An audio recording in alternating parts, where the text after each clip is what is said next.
As mentioned, Emmanuel Ramirez will be providing the lecture tonight, and he is founder and partner of Estudio MMX, which was established in 2010 and is an urban and architectural design studio based in Mexico City, focused on design processes for the different scales of the territory. Founded by Jorge Arvizu, Ignacio del Rio, Emmanuel Ramirez, and Diego Ricalde, the studio functions as a collective team. With an approach open to any scale of intervention, the office develops proposals which vary from design and installations to architecture and urbanism, recognizing in each project a unique challenge due to its physical, economic, and social context. The studio has been recognized with national and international awards, among which stand out the Architectural League Prize. Has a mind of its own. Okay. Excuse me. The Architectural League Prize in New York, the Latin American Biennial in Pamplona, Spain, the Cemex Award for Best National and International Housing, the Design Vanguard 2012 of Architectural Record, and the highly commended Emerging Architecture of the Architectural Review in London.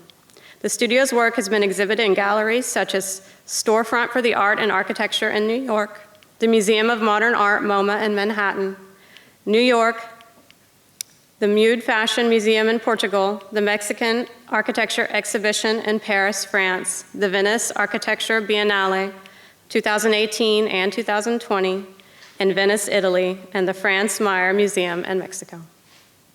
Without further ado, I'll hand it over to Emmanuel.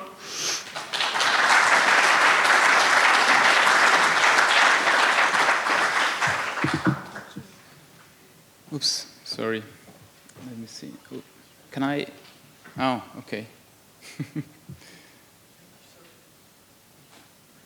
Am I going to be able to click in here? Yeah? Oh, that's great.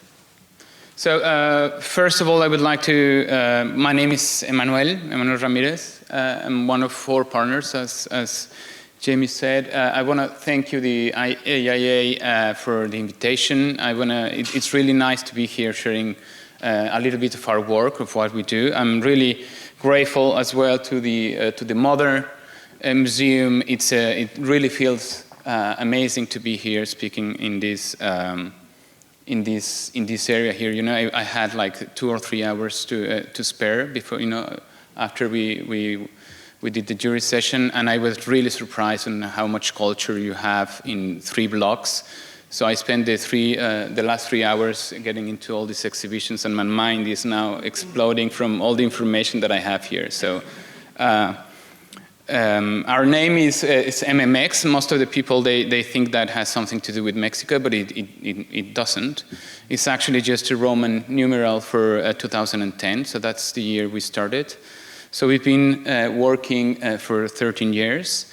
We're a Mexico City-based office. That's the door to our house in Condesa, at the central parts of Mexico City. We really like to do models, so we have a meeting room with models. This is the model shop. We have a courtyard with models, and we have this part where we have the studio, and then further up we designed this small pavilion where there's Diego, Jorge, Ignacio, and myself, you know, living there basically most of our time.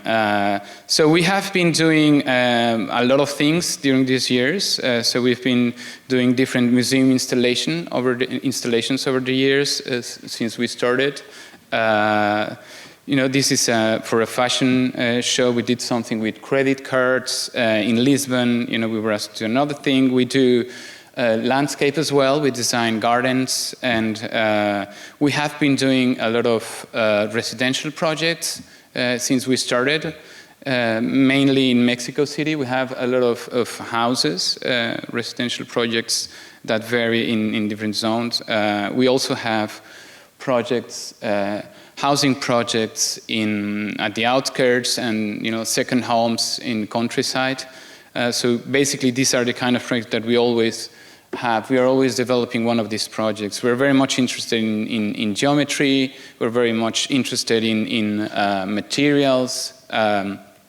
We also have projects of housing, projects, especially in Mexico City, like ranging from 3-4 units to 24, 50 units, and we have always also been doing office spaces, like industrial buildings and the headquarters of various offices. This is a project in Guadalajara that we finished like 3 years ago.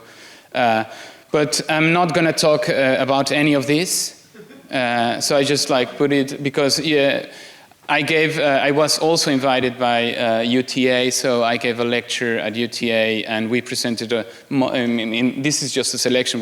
We presented all these private projects, that you just saw really quickly here, and some others. But today we were really interested in showing you. In talking about these dimensions of collective space, and it's not, we say it's collective space. We're not really interested about this notion of public. We're not interested in whether it's public or private. I think it's better to try and think about collectiveness, not who belongs, who this space belongs to. So about collective space, how do we use it, and how do we relate to the space as a community? And it starts with how we deal with spaces as an individual, and how do we relate to with one another. So, and that you really can get to an extreme. This is in some cities like Mexico City. This is subway during peak hour, where people don't want to be together, but they have to be together. There's no choice. So whether it's not by choice, or whether it's by choice, like in this soccer game in Mexico, where people gather to be together as a community. I believe you have the same thing here, with American football. I guess you only call it football, it's, but we also call it football, and it's not the same. So the idea of this presentation was to reflect upon the role, as architects and landscape architects and designers when designing collective space. What are the right questions? What we should be thinking about when designing collective space. So the first thing is this dimension, this ecological dimension of collective space. And that goes beyond human activity, to the very backdrop of human settlements, to the territory, which was there before all of us, and it is as diverse as we can imagine. These are all different landscapes across Mexico, but we are actually interested in the relationship between the territory and the man-made structures. This is an old church that got completely covered with lava in the 50s. But there's also floods, hurricanes, earthquakes that continue the battle between these two systems. So it feels like we should stop going against it, but rather try to coexist in a more integral manner. So, Mexico City 500 years ago looked just like this. Our basin used to be a system of lakes. Tenochtitlan, that was the name of the first settlement, the pre-Hispanic settlement that had a great and delicate relationship with its territory. So this is an amazing image created by Thomas Cole. He just created this, developed this 3D model of how Mexico City looked like 500 years ago. So this is exactly the same view, but today. So I think we've got it all wrong. There's something we have been doing really, really wrong. And I love Mexico City. I think it's one of the greatest cities to live in. But when you see this, going how did it went from this to this? It's horrible. So the question is, what do we do now to restore and recover the relationship to our own geography? So I'm going to show some projects. This first project is a competition we did for this 3-kilometer corridor with this underutilized train tracks. And we asked ourselves first, what is the role of these 3 kilometers in Mexico City? There is an opportunity to design 3 kilometers, and you could design 3 kilometers of nice pavement and trees, or you can try and find if that can make a difference, beyond that. So we started looking at everything that was there, and we understood that there were a lot of destinations, like cultural destinations, cultural buildings that we mapped. And we mapped also the existing consolidated corridors in Mexico City. And we thought, this city has a lot to offer. There is no need to build more. But we realized that this 3 kilometers is probably like 2 miles, I would say, was really close, really in proximity with these existing consolidated corridors. And when we saw this image, we said, maybe you wanna complete that shape, and instead of having one like isolated corridor with no origin or destination, that this is what it was, you could just have this ring that starts to connect all these dots, which are collective space, which are destinations, starts to have new relationships into the city, and you could go from this scheme of isolated points into this ring-like urban structure, that starts to be like mobility. You could have a mobility strategy, an open space strategy, a water strategy. So that you can probably start, it's an opportunity to recover the geography that was there. So we were proposing to implement all these different species that are native to the basin, to the original landscape, and this is the plan that we created. So it's a fairly complex thing, but it looks really simple, So they asked us to do 3 kilometers, and we ended up with this circuit. We call it the Circuito Jardín, which would be something like a garden loop of 15 kilometers. So of course we designed these 3 kilometers that we were asked, but for us it was just like an excuse to trigger a really like a long-term vision, where you could integrate the old buildings, you can start to integrate water management strategies right there into the public realm. And then you could also do this, we had these botanical gardens that belonged to the city, that were part of the public spaces. And we also wanted to integrate some social programs. So, this was for us, just an amazing vision that could just, you could have 1,000, well, not 1,000, but probably 100 architects and urban designers and planners, to have some work to do in Mexico City for the next 20 years. And we thought that was really interesting. And even though it looked, like a really, this loop, it looked like we did do a lot of work to get to this. We said, well, it's really simple. We didn't do much. Which is like just if you were given this tourist map, so all these destinations in Mexico City. If you give that to someone to a Chilango, those who live in Mexico City, they would know all these things, but they would have never imagined that they are actually linked together. So this is just a complex plan that it's basically just changing the mental map of how do you see the city, and that just triggers a lot of things. This is another project that we did. This is a project in Madrid, in Spain, where we teamed up with an interdisciplinary team in Spain. The government wanted to create this ring belt and launch this competition for each of these polygons. So we decided to develop the black one, the one in the southeast. And for us, the question was, this is huge. The black thing is probably like 20 kilometer, long, so that would be, 15 miles probably. So the question was, what is there, and what do we need to improve here? So, and the answer was evident, but not obvious, because we are trained to think about human infrastructure, and instead we had pine forest, and we had oak forest, and we had wildlife, and no people living there. So we developed a vision that worked like a sequence of rings, where we have an inner, more urban forest with the brownfields at the edge of Madrid, and an outer, very natural forest that would work as a buffer between the satellite settlements, and a water-oriented landscape in the middle that would improve the hydric systems of rivers, streams, water bodies that run across the site. So we called it the three forests of the Southeast. So we had an urban forest, a water-oriented one, and an outer ring. So we work with biologists, hydrologists, agricultural engineers, botanists, etc., to create a mobility strategy, a landscape strategy, a water management strategy, energy production.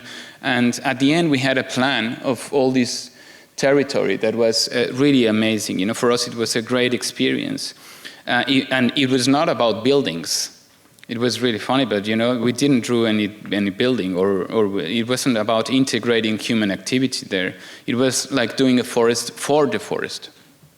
It was about understanding the role of each of the parts of the natural system so that they could work together and thrive as a whole. It was about restoring wetlands, reforestation, noise reduction, clean energy production. We had these endless discussions on where we could actually better bridge the highways to provide wildlife crossing and trails. So this is one of the images that we presented, and I really like this image because there's no buildings there, not even humans there. So for an architect, it's just refreshing not to go into this, into this mood of creating a flashy thing just because you want to. But we were convinced that just by improving all these elements here, we were somehow improving the quality of the city of Madrid, which is just on the back of this image. So I'm going to talk about another project. The next one is located in this beautiful landscape we call the Valle del Mezquital, right in the center of the country, exactly where the oil pipes run. So you have the refinery among other industrial structures. There are really poor communities there where you can find what we might call oil thieves. We call them huachicoleros. They pinch oil pipes to extract petrol and sell it, and as you can imagine, this is a really dangerous activity, where explosions happen every, now and then, killing people and affecting the community. So this is really not good. And together with the government, we developed a proposal to implement various projects in some of the affected communities, designing public space, public facilities that would hopefully improve the services and the quality of the urban space and therefore their everyday life. So we started with this small but interesting project at the central square of one of the communities. This is a typical typology where you have a central kiosk, a garden, and some streets around it. So we met with the local community and were told that they hated this kiosk. They had built it like 20 years ago. Somebody thought it was a good idea to put a restaurant at the bottom. That was never used. So it was just like a storage space. And the remaining platform was far too high to be used. So they asked us to demolish it and replace it with a lower, more transparent structure. And we also noticed that they had this car-oriented configuration with a really poor relationship between the building frontages and the public squares, with a really small sidewalks, insufficient for the retail and active uses that they have there. So this is a really small town somewhere in the countryside in Mexico. So we developed a set of simple actions to improve this collective space, changing it from this to this. So it was really simple, just extending the pedestrian pavements all the way up to the buildings, and what was important for us is the integration of a garden that could integrate the original landscape within it, so as to recover a little bit of their own geography. But the challenge there in Mexico City, here is to maintain the garden, because usually these towns, they don't have that much money to maintain a garden. So we saw an opportunity to integrate a water management strategy by designing the kiosk. So maybe we said, maybe the kiosk should not only be a kiosk. So designing it in a way that it could collect rainwater as an impluvium, like a Roman impluvium, and then store it underneath, and then release it slowly during the following days and weeks, making sure that the landscape would thrive. So this is how it ended up. It's just a very simple project. We extended the pavement, creating these larger, more pedestrian-oriented collective spaces in the corners. So they had a huge open public collective space as opposed just to streets, with a new kiosk in the middle, a more permeable and lower structure. This is the new kiosk we put there that had not only addressed the needs for the community, like more permeable and lower structure, but had also helped them by managing stormwater runoff, filtering fresh water to the soil, and ensuring resilient and strong green areas. So we really liked the idea that this natural fountain, because that's what it is, when it rains, it just becomes this natural fountain, puts metaphorically and literally the discussion of water management among the community. So it gives them a physical dimension to the problem and makes visible one of the many solutions available. So it's like going a little bit beyond what's being required and just doing something and making this thing is evident to the people. Because they were asking us, why is it a hole in the middle of this kiosk? This is not like what we do, and then we explained them. Well, this is a hole because this is going to bring the water here. You're going to have this landscape with the stones, and they got it, and they were really happy. And they're like, "I'm going to explain that to my neighbor," and that spreads the word. And I think that's just like adding a lot of this what we need to give to the communities. So the other dimension is the historical, social dimension of collective space. This dimension is well rooted into the territory. It's more about construction techniques, materials, traditions. It's about how communities use the collective space. What activities do they do? We have markets that look like this, or maybe like this. You also have like these farmers markets. Communities that might need just a collective space and a roof to discuss politics, or to watch a game, or to listen to a concert. So all these various needs and many more, I can even imagine, need to take place within a collective space. So that raises the question of, what is the perfect space that could house all these various activities? So we believe collective spaces should not be specific. That's something we actually learned. They should be ambiguous, they should be flexible, they should be diverse, so they can adapt to a wider range of unimaginable needs, like these Roman basilicas, that they started being markets and then they turned into churches, but they could perfectly work as a concert venue today or a contemporary shopping mall. These collective facilities must be ambiguous. They must be universal so that they can evolve together with the community that uses it. So you never know what they're going to do with the space, but you have to provide the space.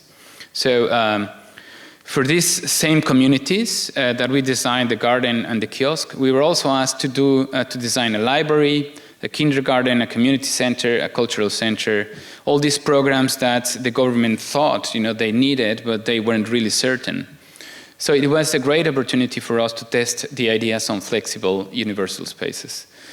So we looked at the history, we looked at what they had done. We took the local traditional otomi house as our starting point, which is the traditional culture that is there, and with this pitched roof and these walls made out of this beautiful white limestone.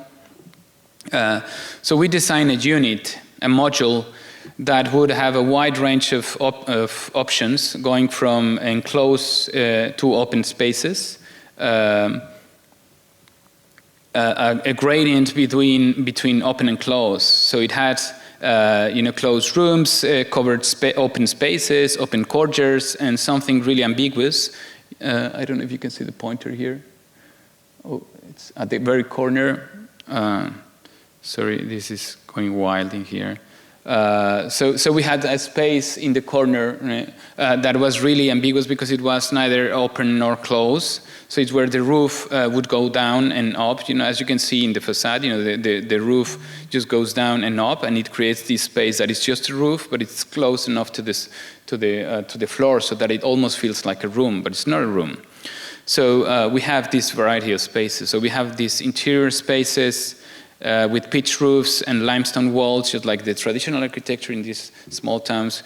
With this universal enclosed space, we had a mezzanine in case they needed to grow, with an open courtyard, and a space that it's neither open nor closed, at the very corner, so covered with no walls. So this was our version of the traditional otomi house, with the roof that extends and goes up and goes down to create this ambiguous space in the corner. And then it goes up again to create this entrance. So with this flexible, diverse, universal module, we design a library with one unit, and we also design a cultural center and a kindergarten with 2 separate modules. And a larger community center by adding these 2 modules and putting them together. So we had a variety of programs perfectly solved with the same modular structure.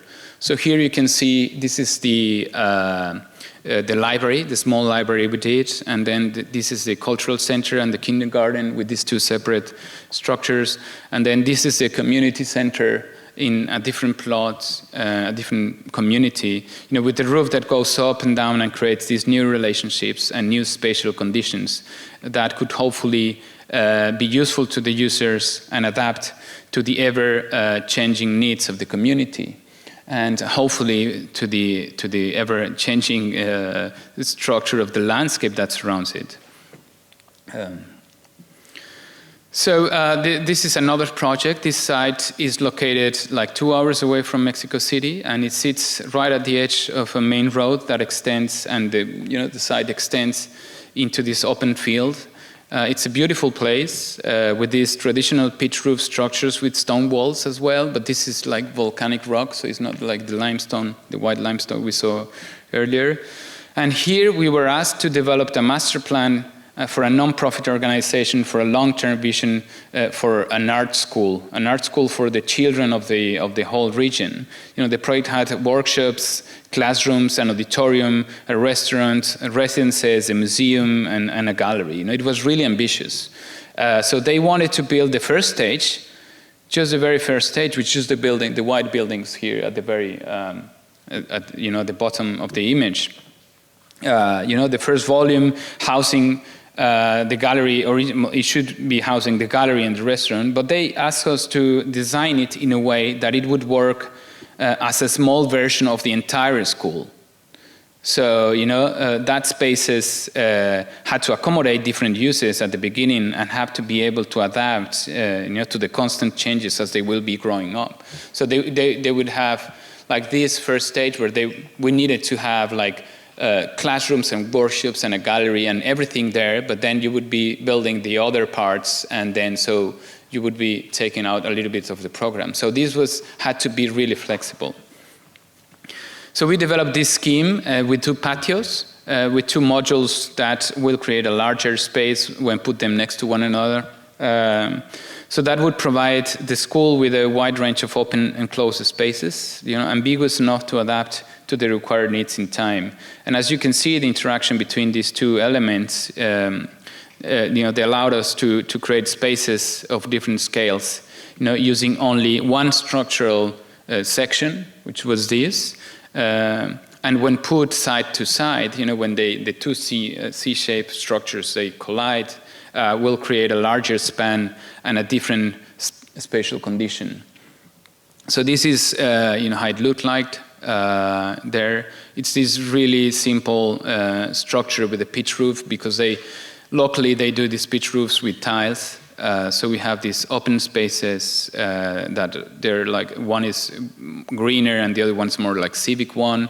And then you have this portico-like structure that is traditional there, and it helps them because it rains a lot, and you have these spaces like in between, open and close, in between the corridors. And this is one of the enclosed spaces, so this space, we say, it has to be flexible enough to be a classroom or to be a gallery or to be subdivided and being just like office space. So you need to provide like lighting, and you need to provide like enough privacy as well to sort of create, to be able to adapt to the different programs. And we had this outer space that was covered that we could see as an auditorium, or for a presentation, or for many other programs, just like this. We do these altars during Dia de Muertos in October. So this is it's called the Tepozan School of Art. So it is actually using all the local materials, the traditional materials that you find in the countryside while traveling around Mexico in the center. You will see all these constructions with stone walls. And of course, we design a garden that only with local native plants, so that it would feel very rooted to the geography. We also had this we had a water tower there, and we had a huge space for water storage, rainwater underneath the central area that eventually is going to provide for water for the whole master plan.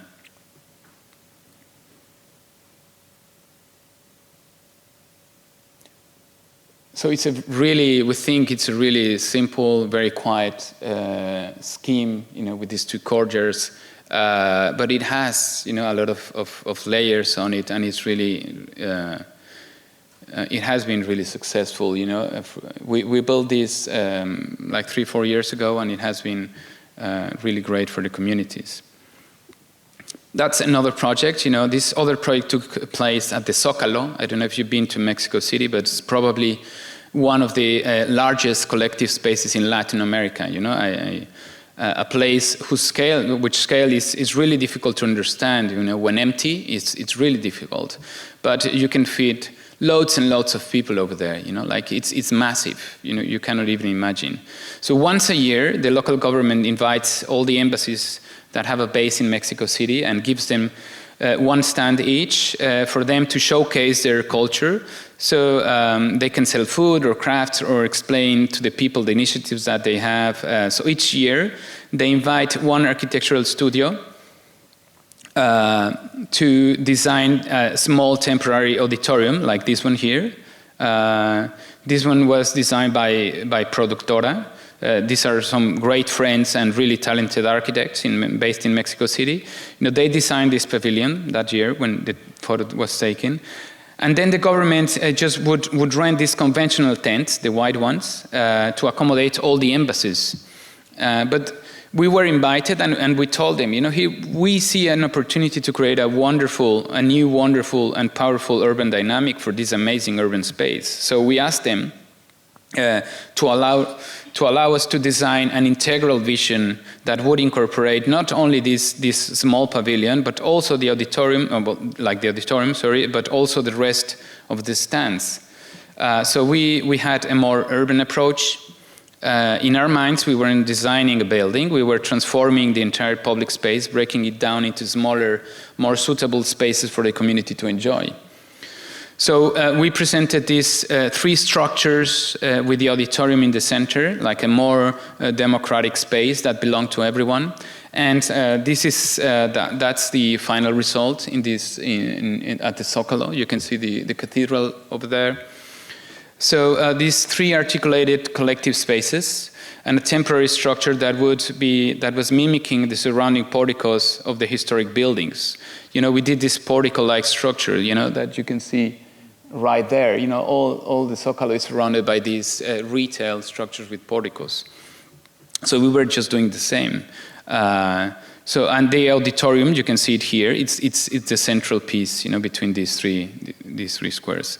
So we went from this structural unit to a portico, that looked like this, to a building, and we really like the scale of the building and the rhythm, because it really was very much playing nicely with the rhythm of the existing historic buildings there, the institutional buildings that are really long and repetitive there. And we had the central auditorium at the center. This triangular flexible space that was programmed throughout the 2 weeks. It was a 2-week event, and we had to put this all together in 2 days. So that was really challenging. So you had a space designated to concerts. You had another square, coping with all the continuous flow of people. And finally, you had this connection with the city and with the existing buildings. So we were basically changing the scale of this vast vast space. And if you were to put just like these tables over there, you know, with an empty zocalo, then it would be, it would feel like, you know, it wouldn't feel really good. So we were basically changing the scale so that it could be more cozy for other purposes. So we were reconfiguring temporarily, you know, the facade of this collective space. You know, it had this really nice like scale to it, you know, and we were just mirroring the existing historic structures. You know, we weren't doing anything but just like, let's take what is there and then, you know, do it in our way as a temporary structure. The other dimension we want to talk about is this idea of the landscape in collective spaces. So in our culture, you know, in Mexico, in Latin America, the landscapes really comes first. You know, all these built structures have no programs inside. You know, they have been built to structure and define the open space. There's nothing usable, you know, within the pyramids over there. So we have these amazing examples where it's difficult to know where the landscape finishes and the man-made structures begins.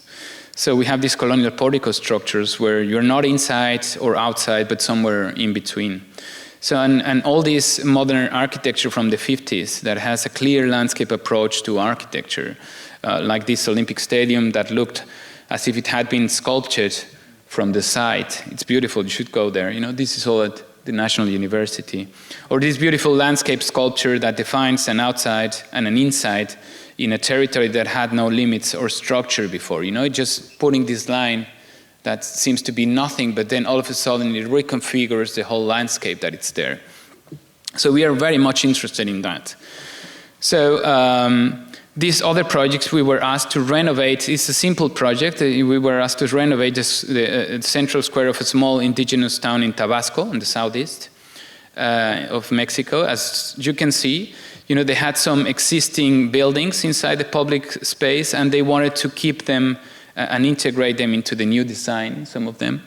You know, like this really unfortunate building here, or this unfortunate roof that you see there, but we were asked to keep them. So, you know, they're going to leave the spaces. You know, the spaces belong to them. So you have to listen to the people.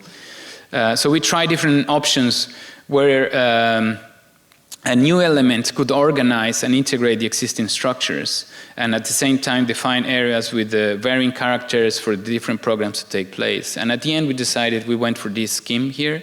This is like the last scheme. So it's like a portico-like structure that would give a new facade to all the elements, to all the existing elements, and, you know, unifying this language and strengthening the identity of this space. So this is a really simple project that we did. We just created a portico that sometimes will have this single level, sometimes, you know, whereas in other times it would have these double heights to integrate the existing roof that was higher because it was a basketball court, creating these double tier facades. With different levels, creating these rhythmic geometric foregrounds for this covered space. So, you know, that's the structure that we had to recover. So we were just putting it like on the backdrop of these structures. So it was all about creating these thresholds, establishing new hierarchies that would articulate the different areas of and the different uses. So that is like a simple, nice project. This other project is one of three. I'm just going to show one of them that we designed for these communities in Nayarit, you know, right next to the Pacific coast in the north. A community that they produce bricks. That's what they do in this community. And this community sits on a floodplain, and sadly, you know, they get flooded. When large hurricanes hit, they get flooded very often. So we didn't want them to feel vulnerable, you know, with our project. So we searched for some examples where the architecture could coexist with water dynamics, like this Chillida Square in Spain on the left, or these Indian step wells that you can find, these amazing structures. So the site was a large open space that goes from one street to another. You can see the church there. So there's two streets, you know. But when we were there, it had this series of really unfortunate interventions blocking the natural flows between these two streets and creating these impractical, underutilized areas. So we created an artificial topography that would restructure the dynamics of this space, connecting the two streets and defining some areas for different activities. So everything was done just with platforms, as a topographic gesture.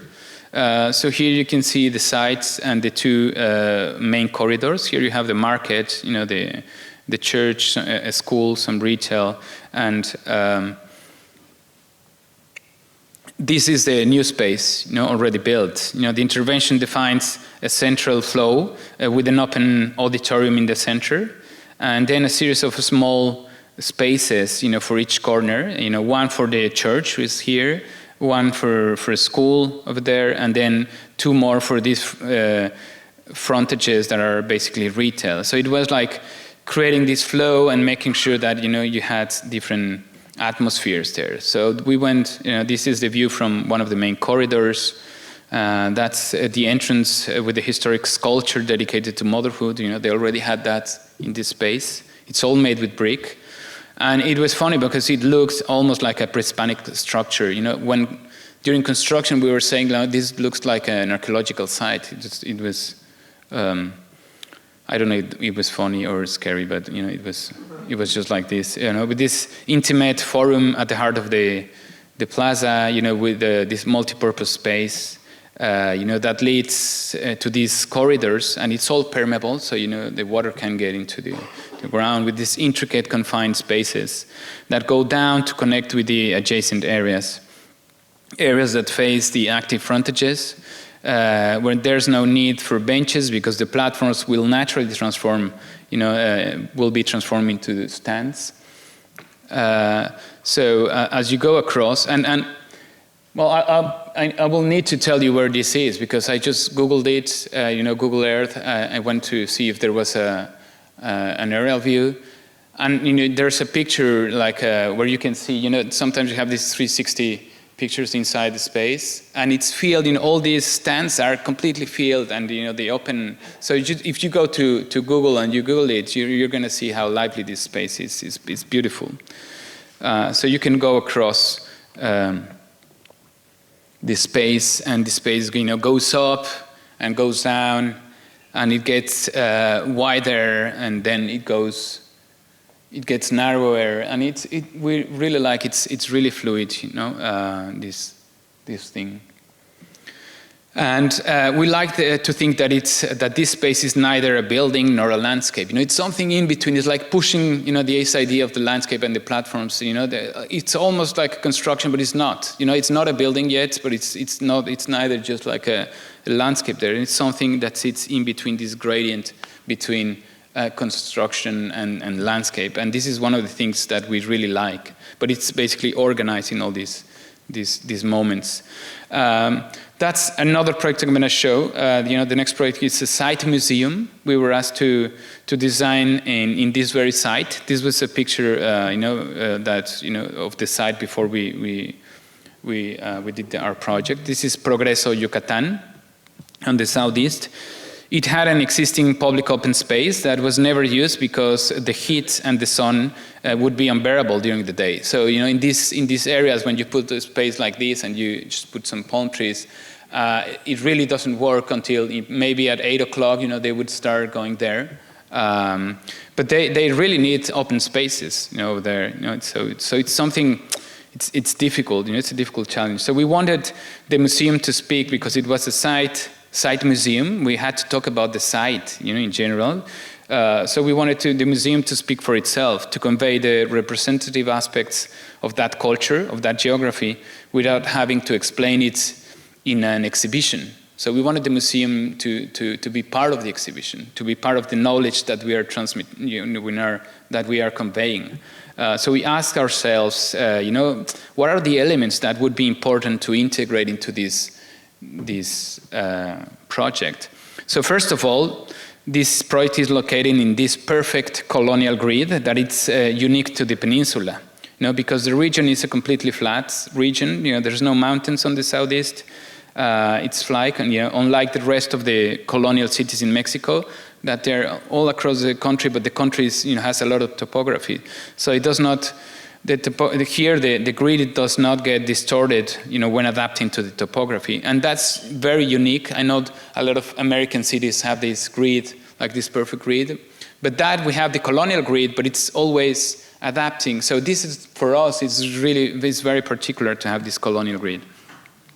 We also have these archaeological Maya ruins, with their distinctive Mayan arch that is unique to the southeast of Mexico.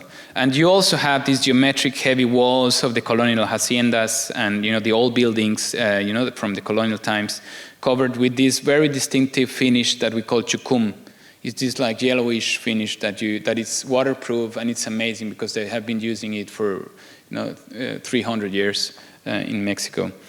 And of course, we also wanted to talk about the geography. We should not forget about the cenotes. I don't know if you know what's that. These are these sinkholes, these natural pits that expose these fresh underground streams. These are really touristic attractions when you go to Tulum, Cancun, I'm sure you've heard of those. When you find these water caves, with these amazing natural light wells. So these spaces are beautiful, with the light coming in, with the water there. So these are really special from this area. And because it was this site was located, Progreso is the city, located in the exact same position where the meteorite that extinguished most of the dinosaurs hit. That's the place where these meteorites hit the planet. So they're really proud of that. I don't know, they didn't do anything, but they're really proud of that. But there is this strong geological condition that we wanted to represent. So the impact, so the project is this perfect grid relating to this grid, this urban grid, like a scale model of the city, with streets and corridors, but it's like a model in scale, a sort of geological structure that goes up and goes down to represent the impact, with a continuous accessible slope that will allow people to cross it. So even though we're doing a building, it's just accessible from everywhere. So we were getting rid of public open space, but we're giving them 100% of the plot accessible again.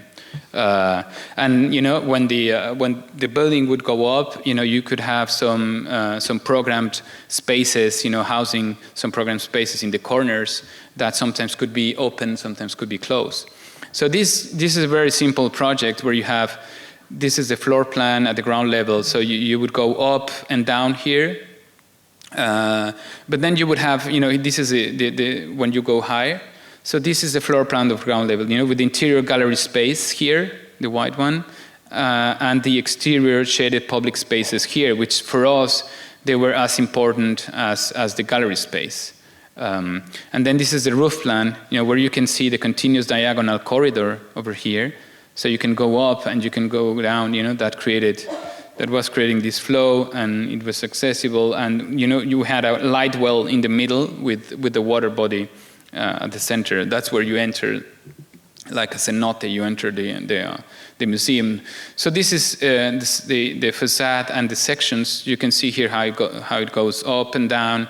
And, this is, for instance, the interior of the gallery space. But then on the other side, you have these spaces which are something in between. They have no roof, but they're inside the box. This volume. So they give shade, but they're open, so it rains, and it's something in between there. So they can be used because they provide a lot of shade. So this is that's the building. So it has all these different textures going around. So you have the landscape that goes up and goes down. The void in the middle.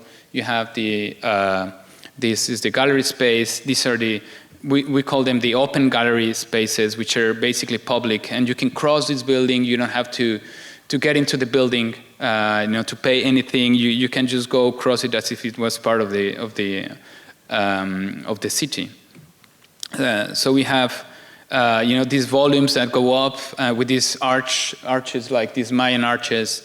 And these are volumes that look like, this is very volumetric, very geometrical, just like the haciendas and the colonial, structures. And this finish that you have there is a chukum. This is the finish that traditional architecture uses there, and it can last for ages, hundreds of years. And so you can go up, once the sun has gone down a little bit, maybe 7 o'clock, you can go and see how the sunset over there, and then you can get into these sort of streets that we created in here, and then you can find these corridors, and all of this is public. So we were creating this public space, but with the roofs, with different kinds of roofs, so that when the sun is really hitting, just like 3 hours ago, when I was crossing from the street, I just felt that I was melting. I would have loved to have a space like this with these arches, they would repeat again and again and again, and at the very heart of the building, you have this space, which is like a man-made version, a very geometric version of a cenote, and then you have these spaces which are boxes, but then you have spaces that span. You have 2 boxes that you would span. You have a larger span of 4 units instead of 1. And then you have, light coming from the top. You have water, and then some other spaces where you can sit. You can hear a concert.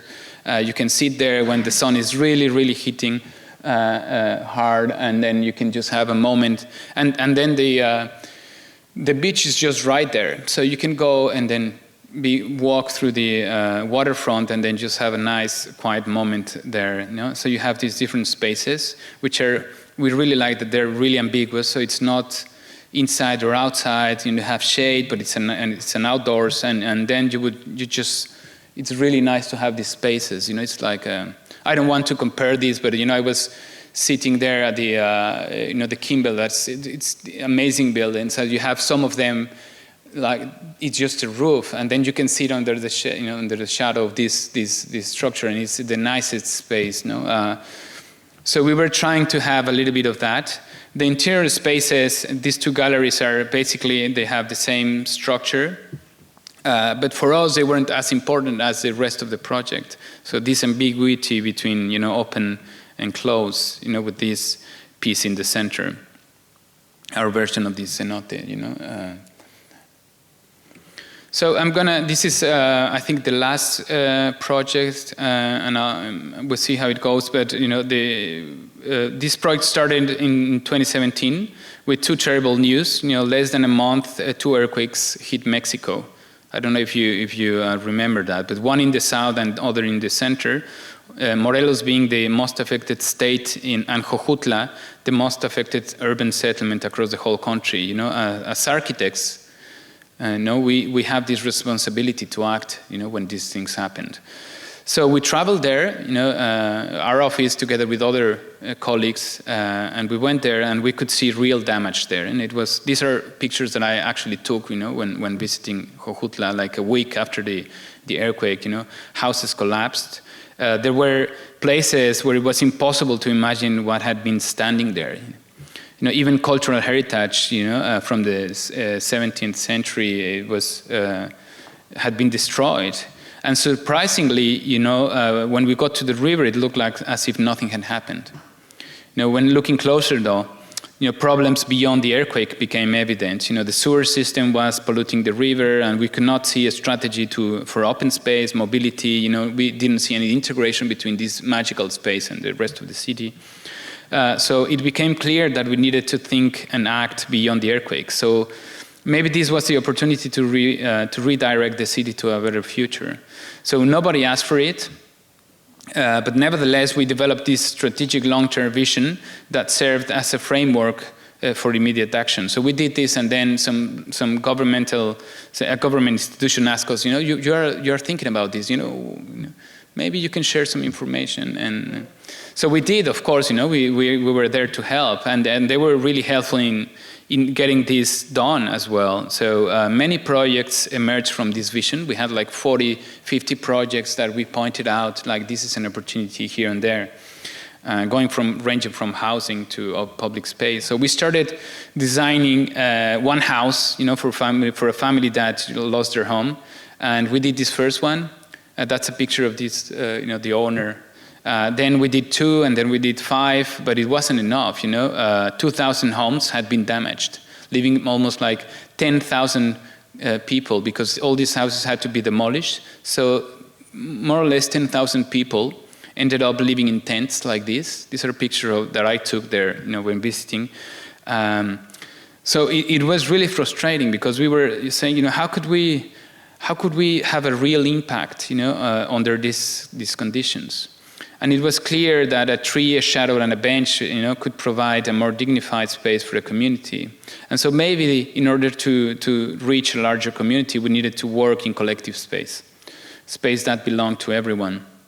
And so we did. We took one of the projects that we pointed out in the master plan, and out of this master plan, we developed a project for the civic heart. A set of underutilized spaces with no identity. The municipal building had been severely damaged during the earthquake, and we found this public space with no quality, with no urban quality, with no assets whatsoever. So with these underutilized built structures that had been added through time and had no purpose today. A terrible urban image and a really poor connection to its history and to its territory. So we wanted to change this. This was, for us, an opportunity. Here we can see the 2 historic buildings in contrast with some structures placed with no apparent logic, and a public space that looked more like a leftover than an actual, civic heart for the community. So the challenge was clearly to give a structure to the public space. So we got rid of the underutilized structures and realized that defining only that quadrangle there would magically establish this diagonal sequence of public spaces. So it was just a simple act of just getting rid of what's there, and then just making the minimum, to create, the maximum positive thing, transforming this public space with no urban structure into a coherent urban sequence, integrating all this, integrating to the urban fabric. So this is our project for the central gardens of Jojutla.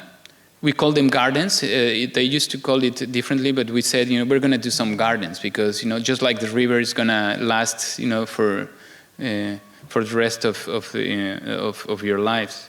So now they had not 1, but 4 different public spaces, 4 gardens with different atmospheres and different uses. A soft one over here with trees, a civic one here in front of the municipal building, then a portico-like structure surrounding a more intimate garden here, and finally a smaller garden on the north surrounding a playful pavilion that we were asked to do for children and elderly. We wanted to create a project that felt that had always been there, something that could be rooted in this culture, that could reinforce their identity, something as strong as this. This is a historic hacienda 5 minutes away from Jojutla. It looks like beautiful. This is a magical space. It looks like a Piranesi engraving almost. It's a ruin. Trees have taken over, and it's built, but it has no roof. So it's a monument of resilience. This is going to be there forever. So look at this quinceañera there. It's a beautiful quinceañera. It is already embedded, it's an emblematic space, a symbolic one for them, rooted in their community, So we wanted to create something as strong as this, a modern ruin, our version of their beloved arches. So we created this unit, this arch, a structural system that could be added in different ways. And of course, we were trying to use their traditional brick construction to create these different elements. So we had some meetings with the community. At the beginning, we had an idea of doing just a roof and some columns, and they said to us, but we love bricks, we love arches. My house has an arch, and it's the beautiful thing, and we should. So we said, well, this is not our house; it's their house. This is public space. So let's do our version of their beloved arches. So. Here we designed this northern pavilion. This is under construction, a cluster of arches that creates this field, as well as the quadrangle we created on a different part of the, establishing these new borders and thresholds. This is, again, under construction. That give, this quadrangle gives somehow a structure, to the whole complex. Just by putting these pieces, all of a sudden you have this coherence, everywhere. Just like the art, the landscape installation we saw, this is just creating new borders and new relationships, and it's nothing because it's just some arches. They have no roof. It's just like establishing a new order. Here you can see the whole sequence of these interconnected and collective spaces. This is what we call the central gardens of Jujutla. So this is the first garden that has been designed as a natural landscape with paths and corridors to make your way through, with small spaces where people can sit and gather under the shadow of a tree, a garden with the minimum formal elements guiding you towards the quadrangle. There was this historic fountain that we need to implement, to address somehow. And this quadrangle that has a strong, solid presence, that changes as you go around it, that looks really dense, but also porous. Enclosing this intimate garden where one can forget what happens outside. And then you have the civic space flanked with palm trees, and finally a small pavilion for elder and children to have a quiet moment. These are images from 2017, so these trees are completely, have grown a lot. From the exterior, the brick structures are dynamic. They can look narrow like this or more open to encourage flows. From the interior, they also change. So they can look like these narrow, intimate corridors, that look like these narrow, or like this, these formal, more civic passages. So it was important to us that the threshold, could be a space on its own, when one is no longer inside or outside, but something in between, where arches can create corridors, and arches also can create these fields. So this is, and what is really amazing to us is to think that in 2017, this space just looked basically like this. In September 2017, it looked like this. By December 2018, so everything was done really quickly. Just a little more than a year. They didn't only have a vision or a project. They actually had a built collective space for them to enjoy. And this is 2019. We went back on Dia de Muertos in October, and we were really amazed, and we were so happy, to see this. A year after, it had just taken roots, among the community. This is Dia de Muertos, and this is a large space, and we were so happy. And a year later, in 2021. Even the New York Times was writing about this initiative, made together with many other really talented colleagues, because we did this project, but there was Kalach doing a chapel, there was Delekam doing another one, so you had all this effort done by different architects. A place that 3 years before seemed to be lost and forgotten now was there right in the spot.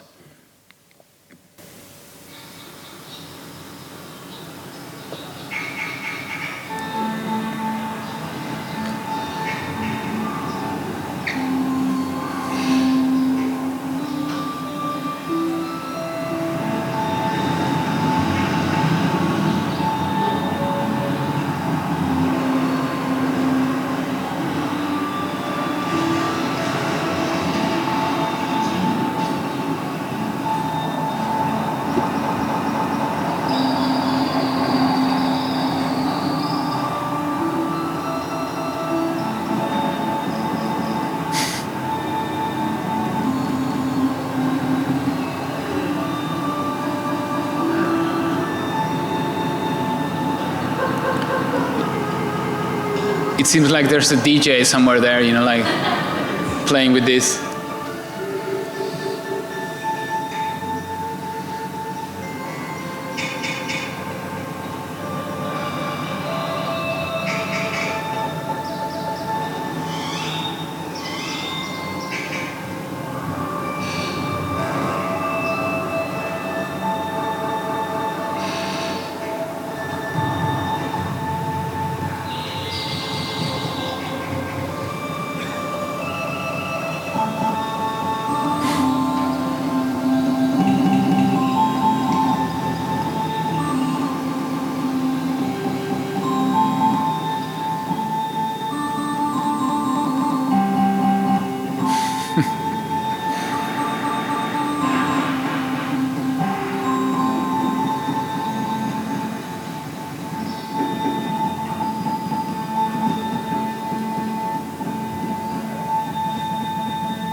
I apologize for that DJ version of. That's it. Thank you so much.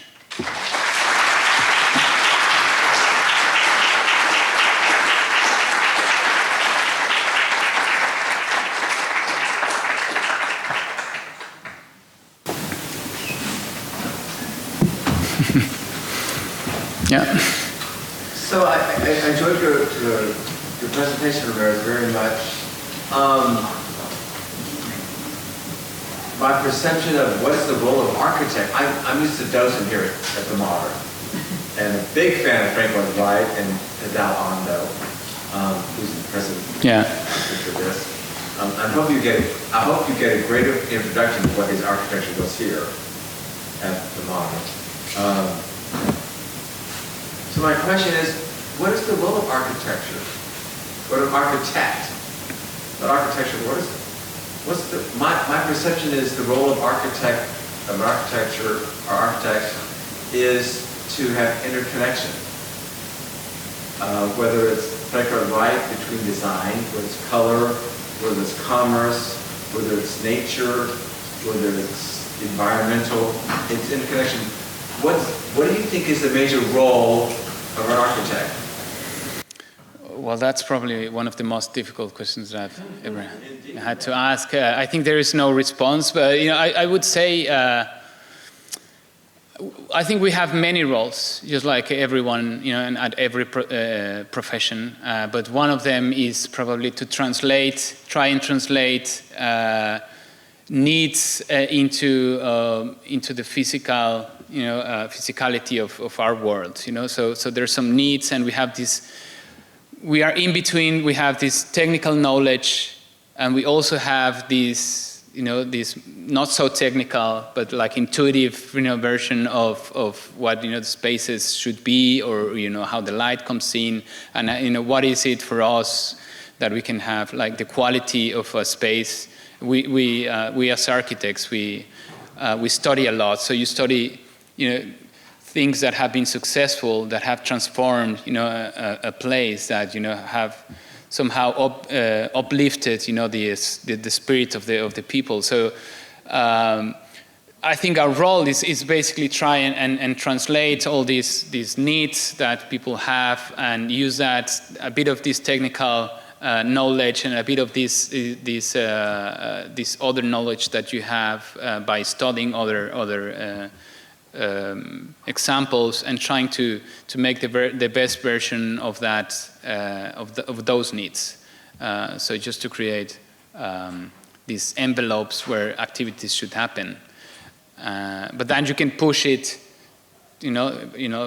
from various points, and I think that's where we move. Like we move from just like delivering, like a roof, but there's a million ways of putting a roof to, in a place. So we are like responsible for analyzing which one would be the better way in a specific time, for a specific community, for a specific site.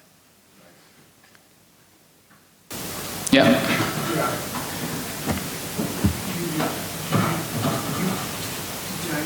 Design your landscape based on the impact of Cold War. Sorry, I didn't hear. I couldn't hear. You design your, you should take the impact of global warming. I'm sorry, I couldn't. You're thinking on global warming as relates to architecture, I believe is what he's asking about. Correct? Yeah. Yeah, of course. This very first chapter, I was talking about this ecological dimension of what we do. It's basically trying to somehow address that. Like we should today, we as people living in this world, and as architects, we have a responsibility to start going and thinking beyond what's just required.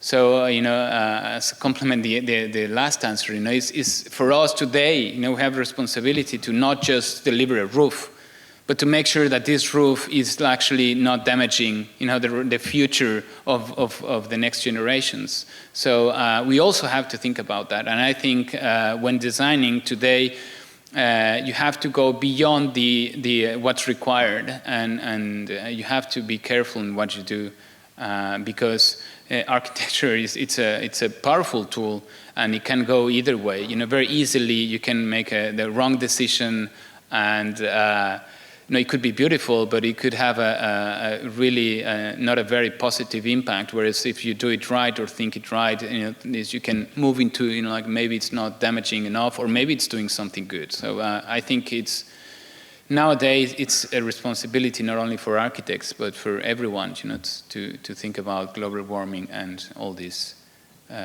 things that are evident now.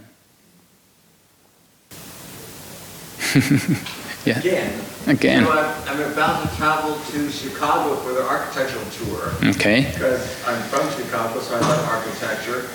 So I have to ask you, you showed a design you had for the day the 2 weeks where the embassies have booths. Is your structure still present during that day, and when is that day? No.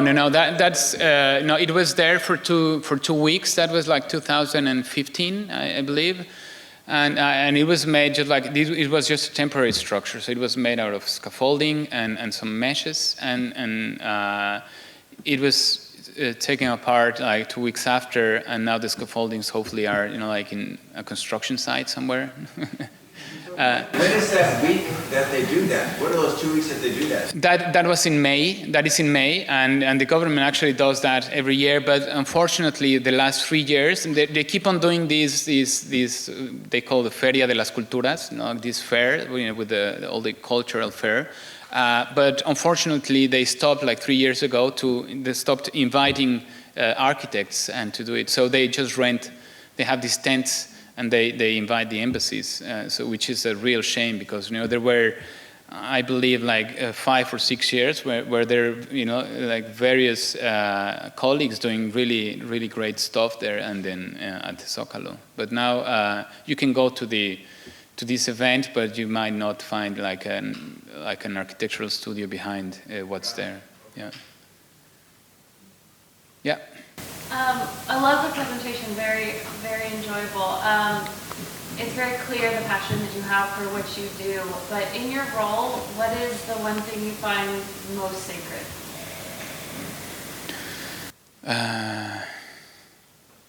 To sleep, I guess,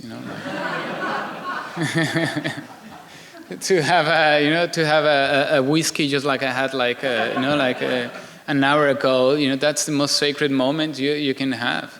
But in our profession, I don't know. I would assume that it's just having this boost of energy, that when you love, to do what you do, and in the moment you lose that, I think it's not about the architecture we do or finding a specific technical thing, but I hope, in the moment I lose this love for what we do, this is going to be gone. So that's probably the most sacred. So I should keep going for whiskey so that I don't lose it.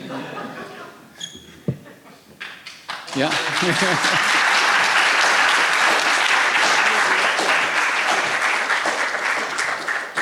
Thank you, everyone, for coming, and thank you to Emmanuel for speaking with us. And thanks to our jurors, Tobin and Michelle as well.